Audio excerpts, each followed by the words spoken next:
You are listening to Fantha Tracks. Because of the following special program, Wonder Woman and the Incredible Hulk will not be presented this evening.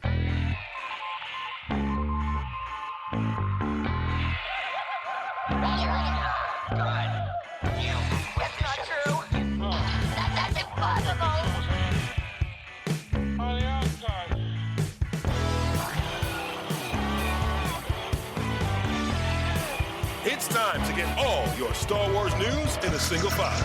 This is Making Tracks. Here are your hosts, Mark Newbold and Mark Mulcaster. It's not true. That's impossible. You're listening to Making Tracks. This is episode 153, the final episode of 2022. And joining me today is my favourite wannabe Easter bunny. It's Mark Mulcaster. Mark, how you doing, man? Dying a little bit inside, but other than that, I'm fine and in festive spirits. So yeah, I'm good, thanks, buddy. Have you had anything into your collection recently? Bits and bobs have kind of gone into the room, but nothing much to speak of. The one thing I did get was the latest Blu-ray release of the 9-movie box set that came out a couple of years ago. I was part of that 501st, the Life Day live stream, which was really...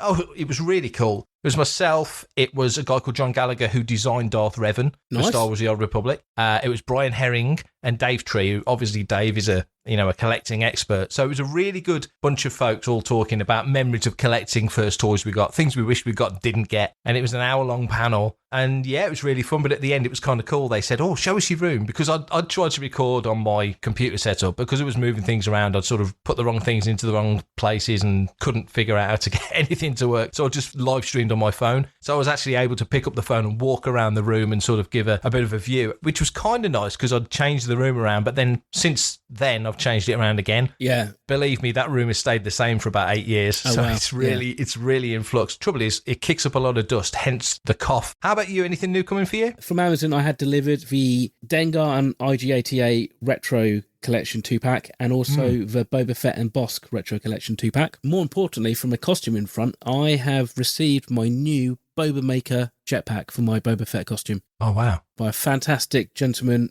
in Portugal. He goes under the name of Boba Maker, and he pretty much just makes Boba Fett stuff, and it's awesome. It's lighter than my previous jetpack, which is good, because the longer you troop, the more you want a comfortable costume, and the Boba Fett costume ain't that comfortable. So anything I can do to try and improve the quality of my trooping life, and I think it's well worth the money. Yeah, so that arrived. That's been pretty good, and I got my signed copy of Convergence by Zoraida Cordova. Now, normally on a studio, as we call it, episode of Making Tracks, episode 153, we talk about all the latest news, but there's not an awful lot of news knocking around at the moment. So we're at the tail end of 2022. It's been quite the year. I would love to know your thoughts on what we've got this year, not only on television, because we've had 3 live-action series, and we've got Bad Batch starting next month very, very soon, but that's 2023.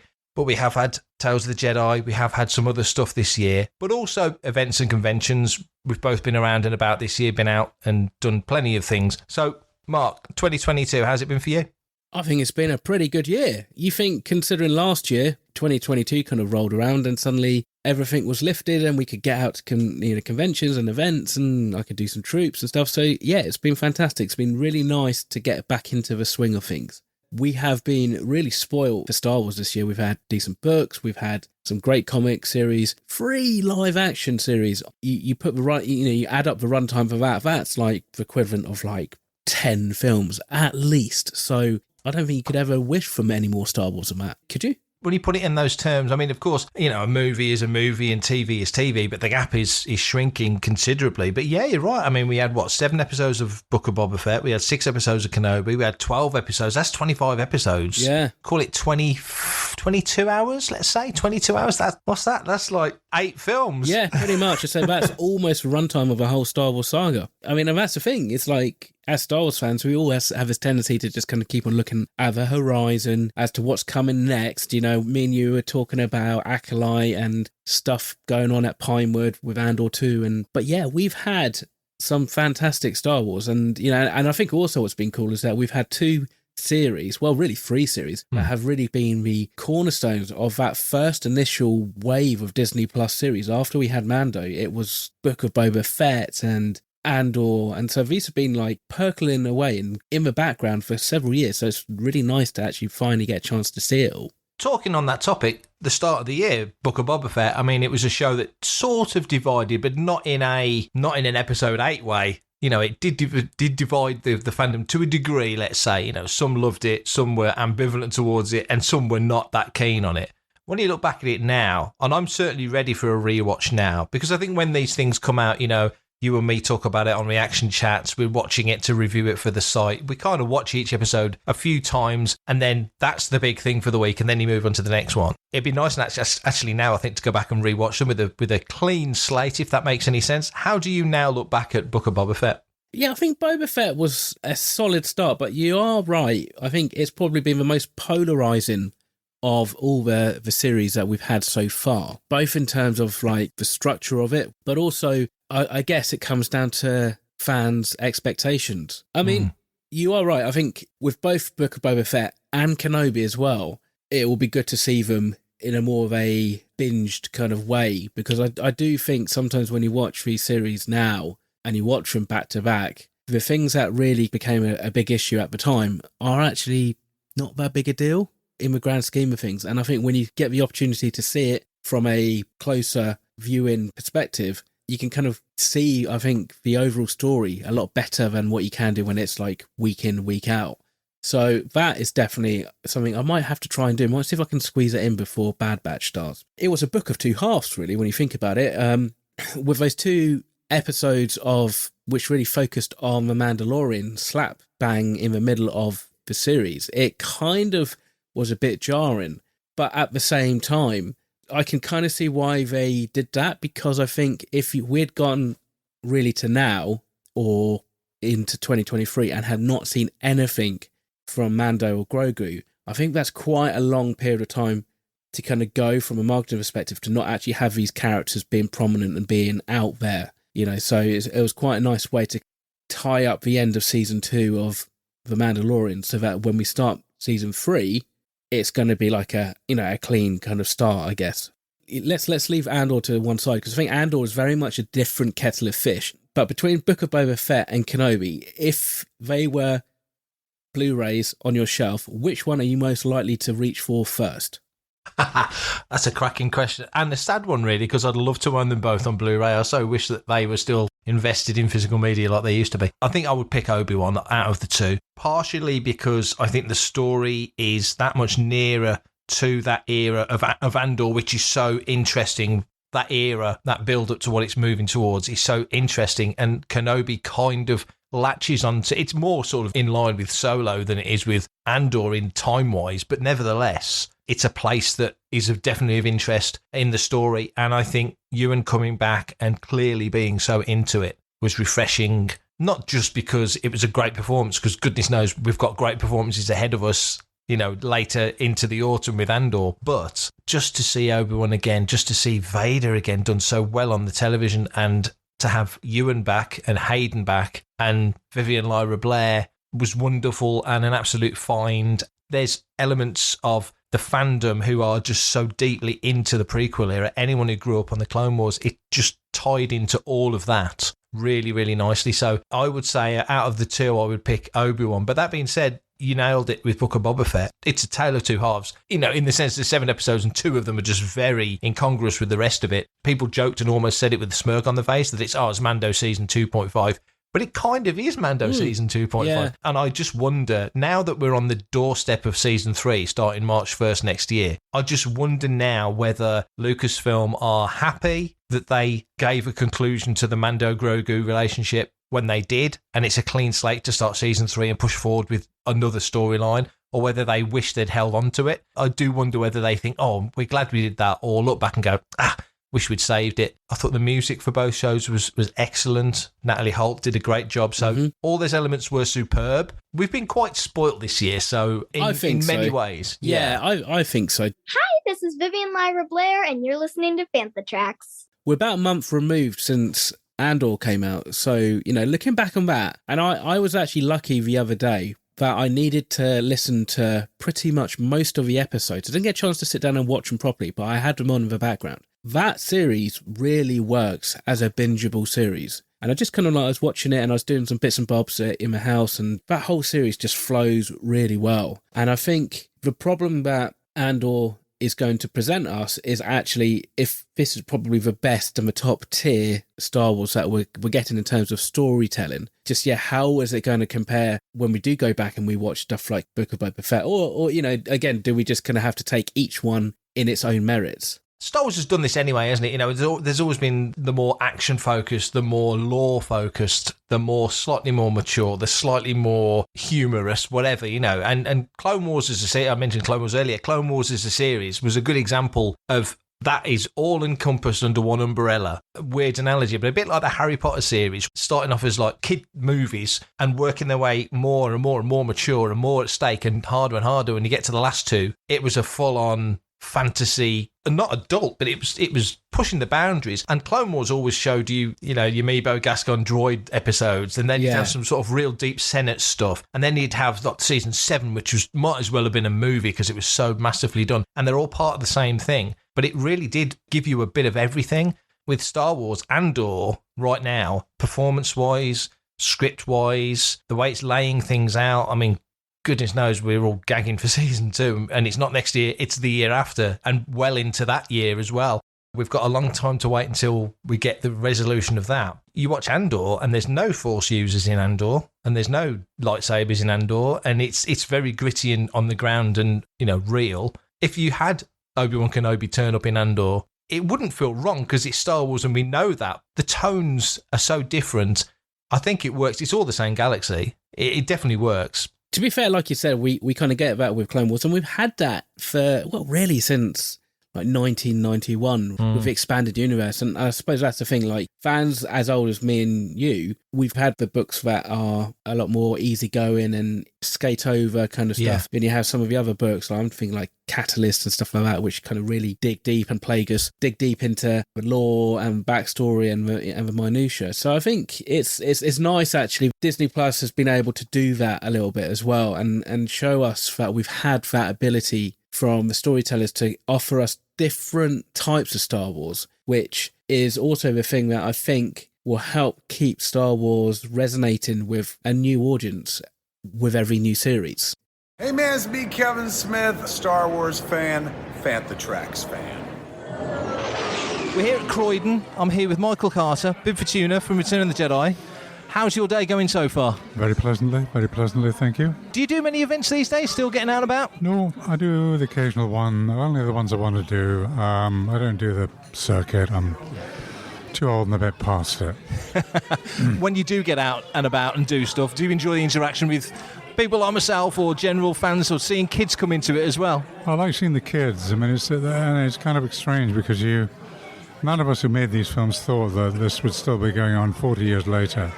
And it's particularly odd when you see 5-year-olds coming up, who know who you are and like your character and all that sort of stuff. I still have no explanation. I don't think any of us has any real explanation as to why it has gone on in such a way like this, But it does, generation after generation. I mean, even my own grandkids, 2 of my own grandkids, I've got the little models and all that sort of stuff. The other 2 don't. They're not interested. There you go. I bet they absolutely love that you were part of it, don't they? Sorry? They would absolutely love the fact that you were in the film. They do. They don't make much of a fuss about it, though. They really don't. I mean, my son and daughter were pretty young when I made the films, and they weren't bothered. I was a professional actor anyway. To them, it was just a job. And, that's the thing to remember. To the fans, it's one thing. To us, of course, it was a job. You did it, you moved on. When you came into it, obviously the first 2 films had come out. I assume you shot in 82, around about then, 1982? Beginning of 82, January. By then, I think Star Wars was big enough globally that you were walking into a situation you knew this was going to be a big deal. Well, I didn't know that much about it, to be honest, because, back in those days, if you worked in the theatre, which I did, non-stop, you never went to the cinema. Yeah. You never saw the films. I did see The Empire Strikes Back because Tony was in it. I was working with Tony on stage, and C-3PO. So we went to see that. A bunch of us in the show deliberately. I didn't actually see the first Star Wars film until it was shown on television years later. 40 years ago last week, I didn't really know what it was all about. Yeah. It kind of passed me by. There was no streaming in those days. There was no DVDs. No. Or videotapes even, you know. Yeah. You missed it. So when you went in, you see I mean, I'm making assumptions. When you auditioned for it, or did they call you in? How did that process work? My agent rang me and said I was going to be interviewed for a science fiction film called Blue Harvest. Yeah. And so I went in and I met Richard Marquand and he eventually at the end of the interview, he actually offered me the job on the spot. Brilliant. Which doesn't happen very often. And initially I said no, because I was busy and I didn't want to play an alien who spoke a funny language. But he kind of persuaded me to do it. And once I'd said I would do it, he then told me it was Star Wars. So right. I thought, right, okay, Star Wars. Oh, that's interesting. And when you got into that makeup, because notoriously the headpiece was heavy, was that quite a challenging thing to do? It was very uncomfortable, the whole thing, the eyes, the mouth, the teeth. You couldn't grip anything, the fingers were made of rubber. I kind of went into a sort of zen-like trance in between takes where I'd either sit in this big dentist chair so I could support my head, or I would just literally stand. I'd stand in a particular way that made me feel comfortable. Yeah. And so that's what I did. I mean, for 5 weeks, it was not an easy part to play. And because the calls were so early, and because I was tired, I didn't really sleep properly for 5 weeks. You know, it was 5 weeks of just going back, falling asleep for a bit. You're up before you know what's happened. You're in the car. You're back up the studio. You're back on the set. So I just went on like that for 5 weeks. But I was young then. I could do it. I certainly couldn't do it now. Couldn't go a week or 1 week of that. And so all these years on, it's 40 years next year, ridiculously, since that film came out. Do you look back on that with a sense of fondness because it's brought you... Oh, yeah, without a shadow of a doubt. Yeah, everywhere you go. Definitely, yeah. And I mean, I've worked with actors. I remember working with Michael Sheen, you know, before he became very famous. He was on his way, obviously, to being fairly famous. And we were doing a tour of a Chekhov play, a theatre play, up in Hull. Hammering on the door one night before the show, and I opened it, it's Michael, and he said, "You didn't tell me you were Bib Fortuna." I said, "Yeah, I was, yeah." He said, "I used to have a photo of you on the wall," something like that. Or a model of me, you know, whatever. Anyway, I got him a photo and I signed it, and he took it away there. I mean, it took a week when I got back to London.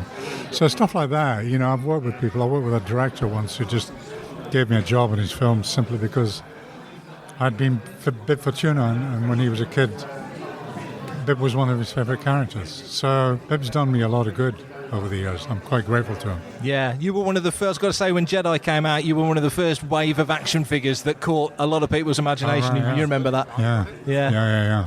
And most recently, Game of Thrones, House of the Dragon, you were in the first episode of that? Well, I was in the first episode, the beginning, the first scene. The only reason I was in that was because David Warner, God rest him, whom I knew slightly, was offered the role but couldn't do it because he was ill. Yeah. I mean, he died in the end. Yeah. Which he wanted to do. He wanted to do it. He said it was the best offer he'd ever had. Wow. It was a day's work. There were no lines. And he was the king. And they were going to pay him quite a fat fee. I didn't get quite the same fee, obviously, but I got enough of a fee to be happy. And it was just good to be in it. I had no idea what it was. I hadn't seen Game of Thrones. And I kind of sort of gave up acting in 2005, but every now and again I go and do a little bit. So it's almost as if I've lost the language. I don't quite know how to speak to my fellow artists, although I've actually done quite a bit over the last year since this, and it triggered quite a bit of work over the year. Yeah. So there we go. Brilliant. Well, final thing, like I said, Jedi, 40 years old next year, Star Wars celebrations in London in April. Any hopes of seeing you there? I don't think so. I haven't been asked yet, and I don't know I'm going to be around, to be absolutely honest. I'll wait and see what happens, yeah. Well, we'd love to see you there if you can make it. Brilliant. Okay. And thanks for this. Really appreciate Pleasure. it. All the best. For everything in one location, daily news, reviews, interviews, podcasts, video and social media feeds, bookmark FanthaTracks.com for Star Wars news 24/7, 365.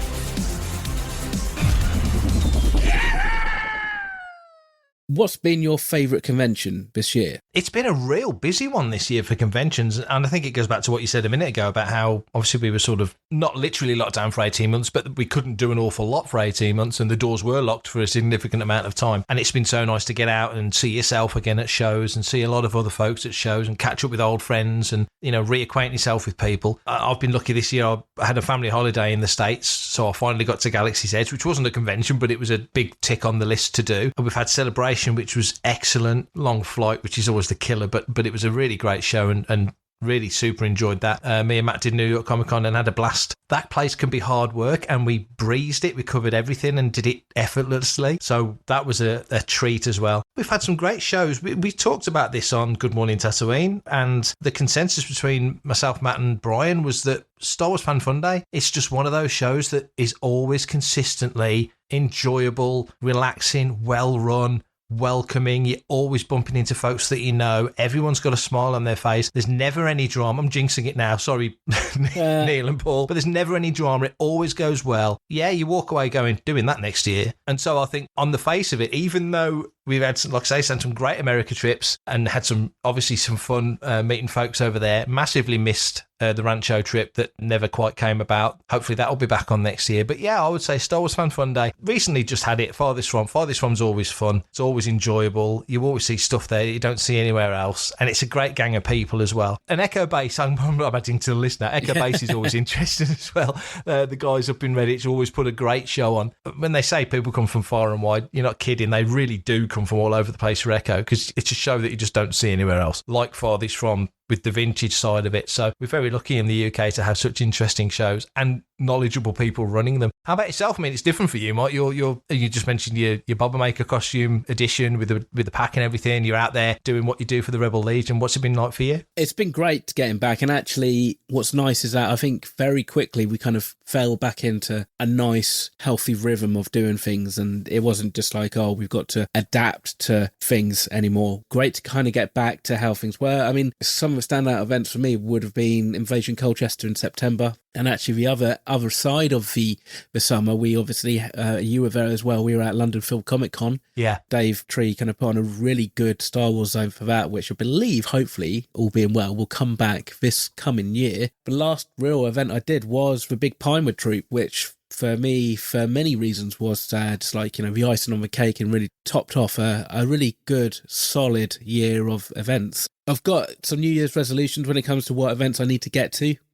Star Wars Family Fun Day is definitely one of them. Yes. Because some of these dates are announced, or we know roughly when they are, I can start to put those in my diary and try not to get booked up again. Because that's the thing, isn't it? It's like there are so many amazing events up and down the UK. It will be great to get to some of them. And of course, let's not forget that we do have Star Wars Celebration returning to London this coming year. We're both involved. Where are you with things now? All the planning going well? Where are you in your head? It's not an easy show. People think you're going on holiday when you go off on these things. And it's like, yeah, it's fun. It's our hobby. It's what we do. It's no holiday. You go. So where are you with all of that? Well, we are kind of in a holding position. So the proposal's gone into Lucasfilm. They're happy, well, very happy with actually what we've planned to do. It now goes over to ReadPop to basically look at it from a logistics and funding perspective. And that's where we are. We're just kind of waiting now, I guess, and we won't hear anything probably at least until the second or third week in January at the earliest, just to kind of try and get an idea of actually the things that we want to build and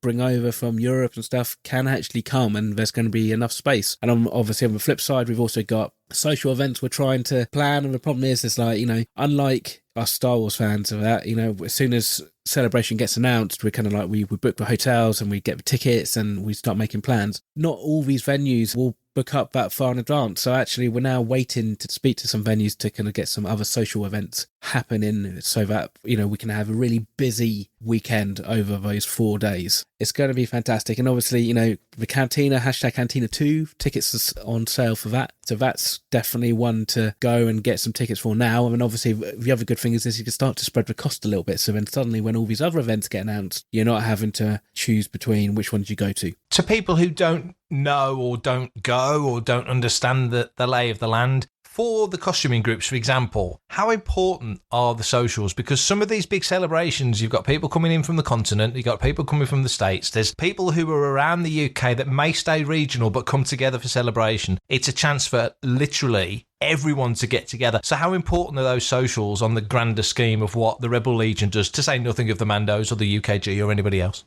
They're pretty important. It all depends, because some people, they want to actually just go somewhere where they can actually meet and talk to other fellow costumers. And so sometimes the big events doesn't necessarily kind of work for what they want to do. But then there's enough events over the 4 days that hopefully we should be able to accommodate everybody. So hopefully we'll be able to give somebody a little bit of everything that they want to do. Plus, also, there might be other events. You know, I've heard rumblings that there's going to be other unofficial fan events going on. And some of the Legion stuff, obviously, is for Legion members only, but obviously we want to try and find ways to include the general public as well. So hopefully it'll just be fun, you know, and that's the thing, is that you don't want to be coming over to Celebration stressed about the social stuff. You want to be coming over stressed because you don't know what panels you're going to get into or what merchandise you're going to get, you know, where you're going to go in the evenings and stuff like that should be all kind of fairly laid out, so you don't have to worry too much. Super excited for Celebration. It's not that far away now. Once we're into January goes in a heartbeat, because it always does. And February's a short month. You've got March, and then it's the second week of April, so it'll be on us before we know it. But as I say, we'll talk about it here on Making Tracks. We'll definitely cover everything as much as we can on the site. Brian will be talking about things on Good Morning Tatooine, so anybody who's listening and interested in what Fantha's certainly doing for Celebration, plenty of places to hear about all of that. Hello, I'm Ahmed Best, and you're listening to Fantha Tracks. Hello, I'm Andy Secombe, and I played Watto in Star Wars Episodes 1 and 2. And I'm here in Birmingham. So there. So it's 2022, which doesn't even sound right when you say it. You filmed Phantom Menace in, I would say, 97? Yeah, the Dark Ages. No, 96. When was our first boy was born in 96, 97. Yes, you're absolutely right. Yeah. Well done. Thank you. So all these years later, and this is a commonly asked question, but it's a good one to kick off with. Could you anticipate, because Star Wars was already huge, it was probably the most anticipated movie ever. So, but did you expect to still be here talking about that project all these years later? No. I mean, like any actor, you know, you do a job and you think, oh, no, forget it. That's it. I knew Star Wars was big. I mean, I was a fan. I was a huge fan. But I didn't expect the prequels to make as much noise as the originals had. And yeah, still 26 years later, yeah. I mean, or however long it's been. No.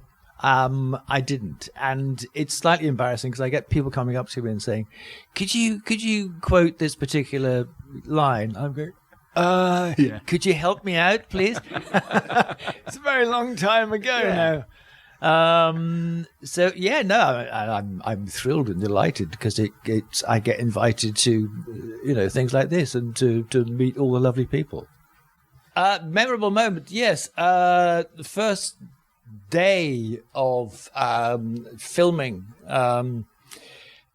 walked onto this massive set, the hangar set with all the pod racers, and my first scene is with Liam Neeson, and because Liam is very tall and I'm very short, they stuck me on a flight case so we'd be at eye level, because Watto was flying around him.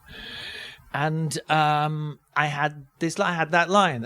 You may have won the short dust, but you will not win the race. And so, first shot of the day of the film, and George says to me, "Now, really go for this, Andy. Really spit in his face." So, okay, Liam Neeson, big guy. So I did. I went for it. I said, "You may have won the short toss, Outlander, but you will not win the race." And they made me wear this hat with a metal rim, so that I could be easily identifiable for the animators. And the rim of it stuck Liam right in the bridge of the nose, and he went "oh" and collapsed on the floor. And I thought, first day of filming, I've disabled the leading actor. I thought, this is not a good look. And Rick McCallum, the producer, was clutching his chest, going, and the crew, it was silence for about sort of 5 seconds while Liam picked himself up and said, okay. He was fine, but he was bleeding. I mean, he was bleeding, and makeup had to sort of patch him up. I don't think he ever really forgave me for doing that, but he was fine. He's a nice guy. He's a big guy. He's a boxer. He's used to it. But yeah, that was my first day on set. Things went downhill from there. When you were making that first film, one of the things that sort of stood out over time is that yourself and Ahmed Best, really early doors in that kind of technology. Sort of a two-part question. One, how do you look at your part in that process now? Because it is almost a historical moment in terms of visual effects. And secondly, you mentioned Liam there. You as an actor and him as an actor, you're both doing a role, you're both working towards an end goal, but you're there with the wide-brimmed hat. You don't look like Watto. So as actors, what is it like? Are you very much in the moment? Is there any conversation about that? Where do you sort of sit when you're putting these pieces together? But to answer the first question first, it was, very early days in that sort of animation thing. And it was before the days of motion capture and all the rest of it. We had green screen and all the rest of it. But it was a slightly sort of strange, laborious process because I would play the scene with the actors, and they'd follow me around with this maquette of Watto, sort of a 3/4 size maquette, to get the lighting right and all the rest. And this strange sort of half blue, half silver ball for lighting purposes. So we do it about sort of 3 or 4 times with these various bits and pieces, and then they would shoot the scene without me, without any of that in it, and the actors had to remember where I'd actually sort of been, and then out of all that they would sort of slot everything together. Yeah. Nowadays it's all motion capture, and you wear a suit with dots on it, and they know exactly where you are, and it's kind of bing bang bosh, job done. So yeah, and Ahmed had to, bless his heart, he's such a lovely man. He had to wear this very tall helmet. Yeah. His face was down here, and Jar Jar Binks was up here. So it was kind of slightly bizarre. You weren't quite sure which bit to look at when you're playing a scene with him. As far as acting with anyone, it's always a matter of using your imagination, especially on a film set. Nice. Because you're usually you can be surrounded by green screen. You're facing. You got a cameraman. You got crew all around you, all going, looking at you. So you have to sort of somehow kind of blank all that out and just concentrate on the moment. Yeah. So I don't know if Liam had any idea of what the character would look like eventually. I mean, I don't think any of us did, but I suppose he had some sort of idea. Yeah. And so he would relate to me as a second-hand spaceship dealer, which is what I was. Yeah. And likewise, me with him, some sort of posh Jedi who comes and wants to steal parts from me, So you start off, the attitude that you're playing is there in the script. It's like any other acting job. Yeah. Brilliant. That answers your question. It perfectly does, yes. Obviously, Star Wars spawns many things, and for yourself, obviously, there was then the computer game work. Yeah. So how does that differ? And is in terms of you take yourself from the acting role into effectively a recording booth to again read a script and play a part, but very much. It's very different. I already had the character. But when you go for the video games, you go into a recording booth, and you've got to stack of commands. Usually, it's turn right, turn left. Oh, what have you done? Don't do that. Look out, he's coming. All these lines you've got to record, and it can take a very long. It's a very laborious process, and because you're on your own, it's not as much fun. So the joy of acting is working with someone else. Video games. I mean, I've recorded video games with other people, but the ones I did as Watto specifically were quite direction heavy. It was all sort of command heavy. I mean, and and you get you do sort of 3 different versions of the same line sometimes. Turn left, turn left.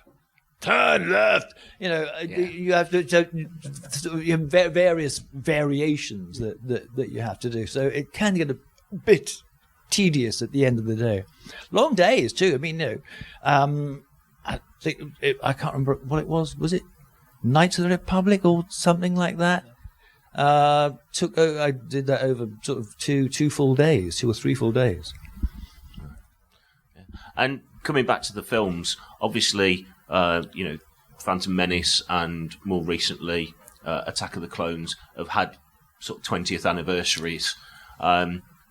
We've noticed from attending events, the love that is starting to really show itself for the prequels. Obviously, we've just had the Obi-Wan series. Are you seeing that from attending events like this, where you've got the kids that saw the films, as 5, 6, 7, 8-year-olds, are now parents themselves and getting, but that's their Star Wars. Yeah, no, absolutely. Now I went through a lull. I can't remember when exactly. I mean, it was it was a big noise when the film first came out and all the rest of it. I was in huge demand, and then tumbleweed, no. And now, as you said, the kids who saw that, they've grown up, and they now have money in their pocket, and they can come to events like this and say hello, which is really nice. And so I find I'm quite popular again, which is very pleasant. So on that topic, then we've got, Carl just said, we've got Obi-Wan, we've got all these new shows on Disney Plus. Star Wars and Lucasfilm and Disney are all sort of pushing through new eras, and there's opportunities now for different sorts of storytelling. Yeah. So if the opportunity came your way, and given that you just sort of said, everyone, it's mocap now, I'd be in a jumpsuit with dots on, it wouldn't be the same. I couldn't headbutt Liam Neeson with a good excuse like I could back in the day. But you could come back presumably and do something. Would that interest you to do that again? What do you think? I mean, is the Pope a Catholic? I would love to. One of the fans told me yesterday that the story goes that Anakin comes back as Darth Vader and actually kills Watto. That's what it was news to me. Oh, really? Oh, God. So perhaps there would be no sort of. There would still be room for a Watto backstory, an origin story. You never know, a little baby Watto. Yeah. Hello, Daddy. I don't know, but if I was asked, absolutely, I'd like a shot. And just riffing on that sort of thing. When the film came out back in the day, merchandise wise, was there anything you saw of Watto that you thought, that is clever, I really like that? No, because it was sort of still early days of merchandising. It was all very new. Yeah. The first time I saw a Watto doll, it was that had a data pad, yes, and with sort of a couple of quotes from the film. There's a couple out there on the show. Right, right. And I was amazed. That's me. That's my voice. Wow. It was extraordinary. It was absolutely extraordinary. And funny enough, when I was in Mexico, I think I did a show in Mexico, and one of the guys who sort of sells the merchandise, and he makes toys. Yeah. and he came and he presented me with a little model of myself wearing the hat, wearing the funny. Wow. It was a one-off. Was there a bit of blood on the rim? Yeah, I'll tell him about that. It was a one-off he made specially for me, but that was really nice. I've got that on my shelf. Brilliant. Thanks for that. Thank you. So, for the last time, Mark, can you let the good listeners know how they can get in touch should they want to send in a question, thought or theory?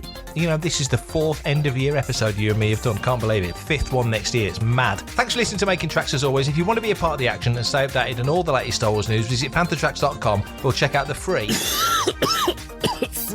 Panther Tracks app through the App Store to follow us on your mobile device. You can reach out to us and send in your listeners' questions by emailing radio@panthertracks.com, like Mark just said. Questions, comments, thoughts, cough medicines, anything at all. Herbal remedies, we'll take it all. Absolutely. Anything you want to send in, just send them in like Santa Claus did last week. Get your questions in. It's 2023. It's a big, big year. We've got Acolyte, we've got Ahsoka, we've got Mando Season 3, we've got Vision Season 2, we've got Bad Batch Season 2. Loads happening next year. Comment, like and share on any of our social media feeds at Panther Tracks, and be sure to subscribe, leave a review, preferably a 5-star one, on Amazon Music, Audible, Apple Podcasts, Google Podcasts, Spotify, or your podcatcher or smart speaker of choice. And as always, thanks to James Temple for composing the Panther Tracks intro, Adam O'Brien for our Making Tracks opening music, and Mark Daniel and Vanessa Marshall for our voiceovers. Remember, tune in to Good Morning Tatooine. It's live Sunday and Thursday evenings when there's a live action show on at 9 o'clock UK time, 4 p.m. Eastern and 1 p.m. Pacific on Facebook and YouTube. And check out our Panther Tracks Radio Friday night rotation. It's every Friday night at 7 o'clock UK time for new episodes of The Phantom from Down Under, Planet Layer, Desert Planet Discs, Start Your Engines, Collecting Tracks, Cannon Fodder and special episodes of Making Tracks. And every Tuesday at 7 o'clock UK time for your weekly episode of Making Tracks. But for 2022, that's me done. Brilliant. I guess I will catch up with you in 2023. To everybody else, thank you so much for listening over the last 12 months. It's been fantastic, and we've had lots of feedback and lots of people kind of come up to us at conventions and troops, and it's actually quite amazing how many people actually do listen to me and you rabbit on. Thank you all for listening. Have a great New Year's, and until next year, everybody, stay safe, take care, may the Force be with you. And Mark, one more thing. Roll the bloopers. Okay, all right, here we go. Punch it. That's it. I can't not with it today. I am so not with it today. If you want to be part of the action, and say that again because I was laughing too much. If you want, Right, so as I go and dust off my gold special edition box set and hope to high hell that the VH player doesn't actually chew the up, I'll say that without swearing. Whoosh, whoosh, whoosh. Oh, start again. So as I mentioned earlier, now Mark, come on. So, shut up, Mulcaster. Hello and welcome to episode 128 of Making Tracks, brought to you by those fine folk over at panthertracks.com. You're a professional. Yes, I am. I can say that all again now. Come on, you can do it. You can do it. You can do it.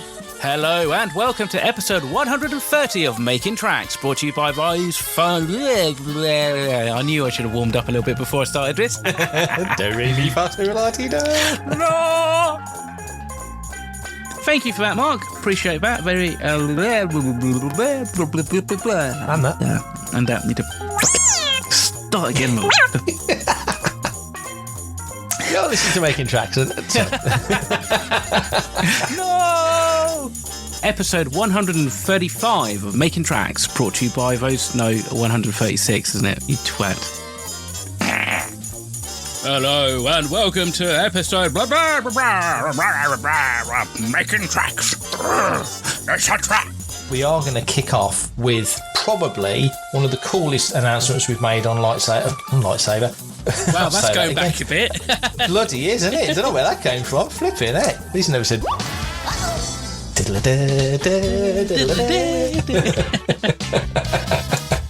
What's up, motherfuckers? This is Making Tracks. Best intro ever. You're listening to Making Tracks. This is episode 147. 147! No, that sounded I'll do that again. There's a snooker joke that nobody in America will get. Whoosh! Don't forget the whoosh. Whoosh! Don't forget the whoosh. And my co-host and regular companion in all these reaction chats is here with me right now. It's Mark Newbold. So Mark, let's start off with a very easy top-level question then. What's your thoughts on... This is a reminder. Bloody Alexa! Alexa, stop! You scumbag! Sorry about that. That was a really good intro. That was a good intro. I didn't even pick it up. Really good. I'm going to have to edit the out of this because I've said the same things about 3 times. Whoosh. In 2016, I didn't get a chance to get to the... Oh my God.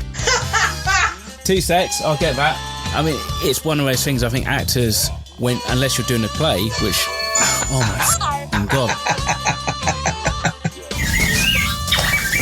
Yeah, shut up, Archie. Okay.